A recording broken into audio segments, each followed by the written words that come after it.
Général Moussa Fall dafa jël le commandement de la gendarmerie ci période bu critique comme ni ma la ko waxee moom moo remplacé Jean-Baptiste Tine Sénégal nërmeelu ci insécurité, Sénégal nërmeelu ci insurrection, Sénégal nërmeelu ci ay kasak ay yooyu mu jël le commandement de la gendarmerie. Ce que Moussa Fall a réussi, c'est d'avoir rassuré les Sénégalais quant à leur sécurité. Et d'ailleurs boo xoolee léegi Moussa Fall dañ ko médiatiser bari na ñoo xam ne à l'époque daan critiquer son action. Moussa Fall est devenu une icône parce que dafa ñëw fekk la gendarmerie ci moment yu metti, fekk réew mi en termes de sécurité ci situation bu metti. Moussa Fall s'est battu pour équiper la gendarmerie. Moussa Fall s'est battu pour augmenter le nombre d'hommes yi nga xam ne ñoom ñooy servir au niveau de la gendarmerie. Ñëw jël la situation en main, rassurer ñi nga xam ne ñoom ñooy sénégalais yi tey bu ñu mënee dem vers une élection apaisée, retrouver de la tranquillité, dañuy jaajëfal bu ñuy jaajëfal parmi les hommes de tenue, parmi les patrons des FDS yi ñuy jaajëfal Moussa Fall dafay nekk en tête de liste. Ce matin dama doon discuter avec un confrère Yoro Dia mu ne ma Moussa Fall c'est l'homme de la décennie et il a parfaitement raison. Moo tax dama gis démb Moussa Fall bi muy def le salut militaire à Bassirou Diomaye Faye. Voilà, ça fait réagir. Mais ça ne devrait pas faire réagir. Affaire bi du affaire u àq, du affaire xawma ay yàlla ay àdduna dafa gudd tànk. Contexte la. Ce que ces gens-là doivent comprendre, c'est que Moussa Fall est un serviteur de la République. C'est un serviteur de l'État et il sert l'État sans état d'âme. Moussa Fall a servi sous Ablaye Wade, moom moo nekkoon section de recherche et bi muy nekk section de recherche aussi il était très en tout cas son action a été reconnue et magnifiée. Moussa Fall a servi sous nu mu tudd Macky Sall. Sous Macky Sall ñu porté ko à la tête de cette gendarmerie là. Moussa Fall du Macky Sall lay servir, c'est pas la personne de Macky Sall. Moussa Fall c'est un serviteur de l'État du Sénégal et quand il doit s'acquitter de sa mission de servir, il s'en acquitte sans état d'âme. Moussa Fall gisul Macky Sall, Moussa Fall l'État du Sénégal le gis, Moussa Fall la sécurité des personnes et des biens le gis. Moussa Fall il a fait le salut militaire à Macky Sall. Excite Macky Sall, il le fera avec toute la dignité et toute la fierté requise pour Bassirou Diomaye Faye. C'est pas Bassirou Diomaye Faye le Moussa Fall di gis. Moussa Fall il voit le président de la République, chef suprême des armées. Loolu ku ko comprendre rek da ngay réer.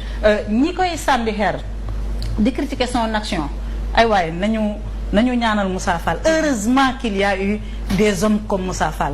Heureusement qu'il y a eu des serviteurs de l'État du Sénégal. Le pire. Voilà, heureusement.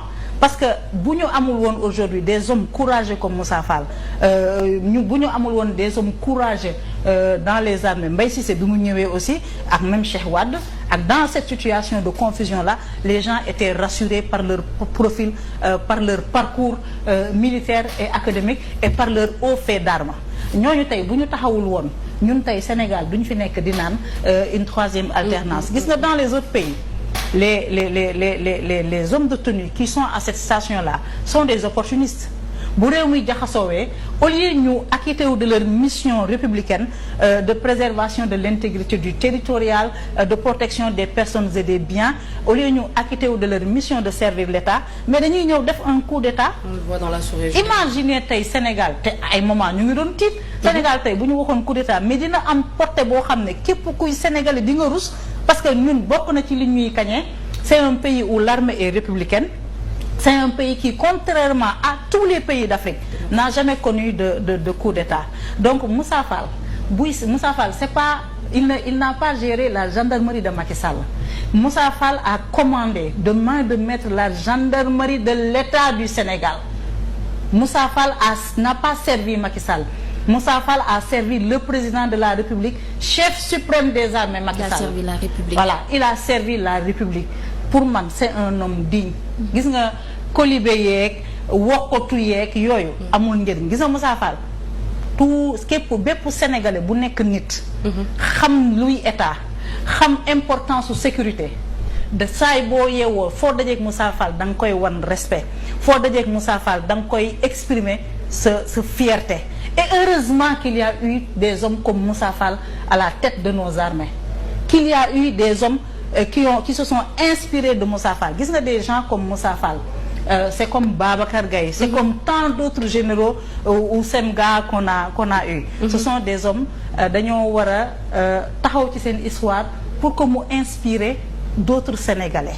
Pour que bu Sénégal tollee ci situation yu mel nii mu am des hommes comme Moussa Fall, comme Mbaye Cissé, comme le DGPN, damay fàtte tur bi, le DGPN, le patron de la police. Waay dina ma rey. Voilà comme l'actuel DGPN nga xam ne dañuy taxaw acquitté wu de leur mission républicaine. Oui. Et Moussa Fall a tout simplement servi l'État du Sénégal. Et quoi qu'on puisse dire, les images ont été belles quand même. Et Moussa Fall continuera à servir l'État du Sénégal. Lenn rek moo mën a changer pour Moussa Fall, c'est que président bu bees bi ne ko parce que tamit voilà, confier le commandement de la gendarmerie, c'est la discrétion du président de la République. Moussa Fall lenn rek lañ mën a jël ci moom xëy nekkatuloo au commandant de la gendarmerie, mais Moussa Fall il restera général, il va continuer à porter ses galons, il va continuer à servir fièrement l'État du Sénégal. Et Moussa Fall peut se dandiner fièrement dans ce pays-là. Il n'a pas à avoir honte de quoi que ce soit. C'est un homme fier, c'est un homme qui a été courageux, c'est un homme qui s'est acquitté de sa mission républicaine. Kenn amul loo wax Moussa Fall. Parce que Moussa Fall le Sénégal. Parce que Moussa Fall lan la gis? C'est l'État qui est menacé. Quand l'État est menacé, le devoir et l'obligation d'un homme comme Moussa Fall et de tant d'autres hommes, mooy ñi nga xam ne ñoom ñoo nekk aujourd'hui dans la hiérarchie de la gendarmerie, muy ñoom Abdou Mbengue ak ñoom ñooñu ñëpp, xam nga la mooy seen devoir? Arrêter la menace contre l'État. Bépp Sénégalais bu constituer une menace pour l'État du Sénégal, le devoir de gens comme Moussa Fall, c'est de vous arrêter. Parce que état ñun ñëpp suñu moomeel la. Tey l'État du Sénégal bu affaissé woon te tolloon nañ foo xam ne y avait une volonté d'affaisser les fondements de l'État du Sénégal, et Moussa Fall a été là. Ñun loolu la ñuy retenir pour ñun Moussa Fall du quelqu'un qui a outrepassé ses prérogatives. Dafa def liggéeyam ba tax tey ñun ñu toog fii di def émission nekk ci jàmm ba tax tey mu am une élection démocratique libre et transparente bu tax tey Bassirou Diomaye Faye nekk président de la République, nekk président de la République jël Ousmane Sonko def ko premier ministre. Loolu yëpp bu amee c'est parce que Moussa Fall et compagnie ils ont joué leur rôle. Le DGPN Seydou Bokar Yàgg, muy ces hommes-là qui étaient là entre 2021 et 2024, qui ont permis à ce pays-là de retrouver sa stabilité, sa sérénité, et qui ont permis à l'État de rester debout et à rester fort. Moussa Fall, on lui tire notre chapeau. Man de bokk naa ci sénégalais yi nga xam ne te bari naa ci ay moroma boo xoolee ni ñuy médiatiser les actions de Moussa Fall ñoo xam ne ils sont très fiers de cet homme-là. C'est un homme qui mérite qu'on lui rende hommage. C'est un homme qui mérite tous les honneurs. Il n'a pas à baisser la tête et il ne baissera pas la tête. Et puis waxu dof yooyu dañ ko war a bàyyi. Boo xamul état da ngay dem jàngi état, boo amul xam-xam da ngay dem jàngi. Moussa Fall c'est un républicain. Suñu borom nag mooy fal te suñu borom moo ne woon Bassirou Diomaye Faye mooy jiite ce pays là les 5 prochaines années. Te bu neexee Bassirou Diomaye Faye, Moussa Fall va continuer à lui donner le salut militaire. Gis nga Abdoulaye Wade bi mu jëlee nguur bi en 2000 dafa am comme ci situation bi Abdoulaye Wade a fait de multiples séjours en prison. Oui. Abdoulaye Wade a eu beaucoup de problèmes judiciaires. Bu élection jeexee ñu jël yóbbu. Assassinat maître Babacar Seye ñu jël yóbbu. Contestation le plus participé à des élections au Sénégal. Voilà, contestation électorale amee ñu jël yóbbu lu nekk jiñ nañ ko fi. Léegi ñi nga xam ne ñoom ñoo jiite woon li nga xam ne moom mooy les corps d'armée là comme nii. Bi ñu ñëwee on s'attendait à ce que Abdoulaye Wade fasse des changements. Parce que ñooñu voilà ci seen parcours amoon nañu daje nañoo ak Abdoulaye Wade teg nañ ko ci yoon tëjlu nañu ko ak yeneen ak yeneen ak yeneen. ngeen gis ko mu toojal ko tous les honneurs à waxuma la Bassirou Diomaye rek même à Ousmane Sonko. Sénégalais yi war nañoo gën a jàngat lan mooy état xam nga wax ju bëri ji jaru ko kii mel ni général Moussa Fall na mu taxawee woon ci président Macky Sall ba ngeen koy yàq lu nekk noonu lay taxawee Bassirou Diomaye Faye de ah yàq leen ko lu nekk ci liggéeyam bi mu nekk bay défendre la première institution de la République muy le président Macky Sall noonu lay continuer di défendre maanaam def acte d'allégeance au président Bassirou Diomaye Faye di ko défendre avec toute la rigueur qui sied avec maanaam tout l'engagement bi nga xam ni moom la militaire war a def avec le respect dans le respect li nga xam ni moom la ko loi jox digganteem ak président de la République mu def ko loolu noonu la koy doxalee loolu mënoo leen ci dara noonu lay demee parce que loolu la doon def avant Macky Sall di ñëw loolu la def si Macky Sall loolu lay defal Bassirou Diomaye Faye il faut que sénégalais yi il faut que ñuy commencer jàngat gis nga wax ju bëri jaru ko wax ci bëri na trop